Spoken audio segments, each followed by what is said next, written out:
तकरीबन 5 वर्ष पूर्व धनबाद जिले के तोपचांची प्रखंड से एक युवा विस्थापन और स्थानीयता को मुद्दा बनाकर अपने हाथों में आंदोलन की मशाल लेकर निकलता है। इस युवक का नाम है जयराम कुमार महतो। पर अधिकार हमारा है। बताइए 61 में 39 बाहर के लोग ले गए, तो बताइए झारखंड क्या करेगा? यहाँ के लोग अपराधी बनेंगे, यहाँ के लोग कोयला ठेलेंगे, यहाँ के लोग बालू ठेलेंगे, क्या करेंगे यहाँ के लोग? आप ही बताइए।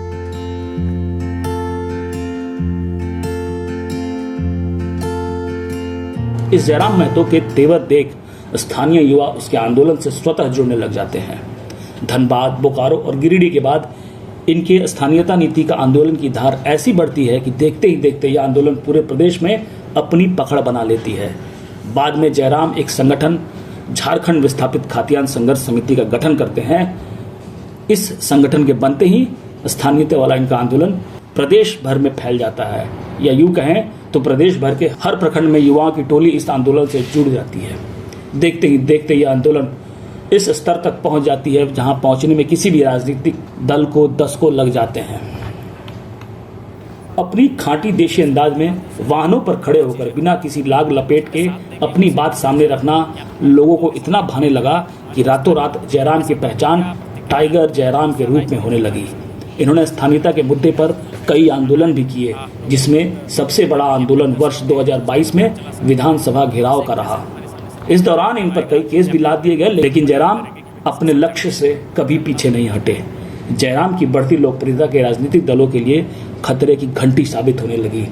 सुदूरवर्ती क्षेत्रों में भी बिना किसी पूर्व सूचना के अगर सभा होती तो देखते ही देखते हजारों समर्थक जमा हो जाते।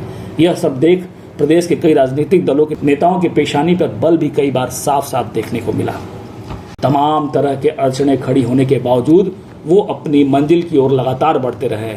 नित्य नए नए युवाओं के साथ अब स्थानीय ग्रामीण भी जयराम के मुरीद होने लगे। यही जुड़ाव लगातार जयराम महतो को आगे बढ़ने के लिए प्रेरित कर रहा था। लोग इनकी बढ़ती लोकप्रियता और आंदोलन के प्रति समर्पण को देखते हुए अपनी ओर से आर्थिक सहयोग भी करने को आगे आने लगे। सभी को जयराम में अपना भविष्य नजर आने लगा था। जयराम के साथ लोगों का भावनात्मक जुड़ाव भी होने लगा। झारखंड में आदिवासियों के बाद सबसे बड़ी आबादी कुर्मी जाति की है। जयराम कुर्मी जाति से आते हैं। इसी जाति से आने वाले कई राजनीतिक दल और नेताओं ने प्रदेश के राजनीतिक शिखर तक अपनी पहचान बनाई है। इस बार लोकसभा चुनाव में जयराम गिरिडीह से अपना नामांकन भरने पहुंचे। उनके साथ पहुंचा लोगों का हुजूम इस बात की ओर साफ इशारा कर रहा था कि इस बार गिरिडीह लोकसभा चुनाव में दिग्गजों की राह आसान नहीं होने वाली, क्योंकि सभी दिग्गज कुर्मी समाज से ही आते थे। जयराम की उम्मीदवारी ने सभी दिग्गजों के माथे पर पसीना ला दिया था। लोकसभा चुनाव की मतगणना के दौरान ऐसा ही देखने को मिला। 19 राउंड की हुई मतगणना में आजसू के चंद्रप्रकाश चौधरी, जेएमएम के मथुरा महतो को हर राउंड में जयराम ने कड़ी चुनौती पेश कर दी। कई राउंड में तो जयराम इन दोनों पर भारी भी पड़े, जो सबको चौंकाने वाला भी था।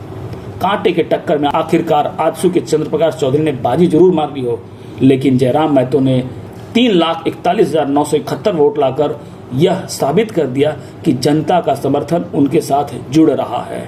सीमित संसाधन होने के बावजूद कुल पड़े मतों में से 28.33% मत लाकर दिग्गजों के कान खड़े कर दिए।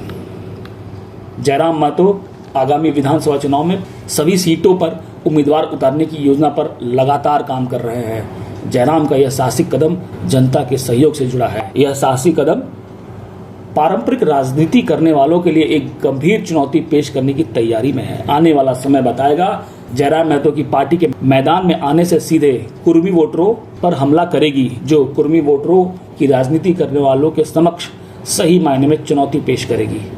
आने वाला समय ही बताएगा। 28% वोट पर अपनी पकड़ रखने वाले जयराम अगर कुछ वोट की प्रतिशत को ऊपर ले जाने में कामयाब रहे तो निश्चित ही आगामी विधानसभा चुनाव में गंभीर चुनौती पेश करने की स्थिति में आकर के राजनीतिक दलों की नींद उड़ाने में कितना कामयाब होंगे, यह तो समय ही बताएगा।